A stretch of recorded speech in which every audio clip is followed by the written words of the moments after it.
So I do want to talk about two guys that have been kind of put out there lately in trade rumors. One being Adam Henrique. Big shout out to King Carl for putting that out there. But also Dylan Larkin. So people have talked about the Red Wings recently. If they're going to potentially Stevie Y, not wanting to lose Larkin for nothing. Like, what's going to happen in that situation? So with Larkin, and I think Henrique's a guy that Colorado will look at Henrique, and I think they'll look at Monahan. That's kind of the rumor right now. But those are two guys I wanted to throw out there. I think the Leafs could look at a Henrique. But I think if Dubas is looking for guys that are versatile for center wing, that would be the guy. I think it's not even just the playoff pedigree. Like, Henrique has that. He has the playoff experience.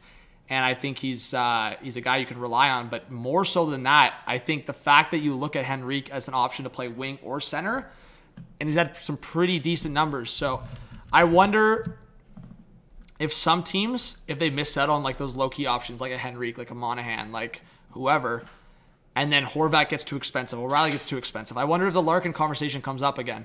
I don't think the Leafs are going to go all out for a Larkin or a Horvat or any of that, but Henrique's a decent option. 30 points in 49 games. He's going to get probably 25-plus goals on the year.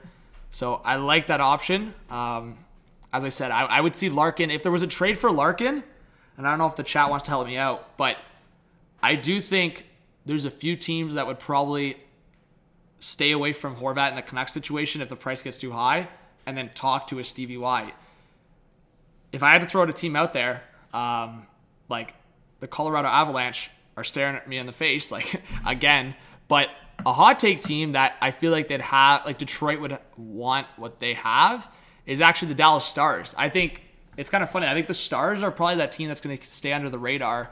I think the fact that they have such a bright future on top of being really good right now, and yeah, I mean, I think they just look at the Sagan contract and they don't love it, but he's been playing the wing. I just wonder. I wonder if Detroit would look at like a Wyatt Johnson or like Gurianov or any of those guys and be like, hey, the Dallas Stars go on a 1-2 punch of Hintz and Larkin would be unreal. So I don't know. I think the Larkin conversation will continue, but I am very intrigued with a guy like Adam Henrique. So those two guys I definitely want to talk about.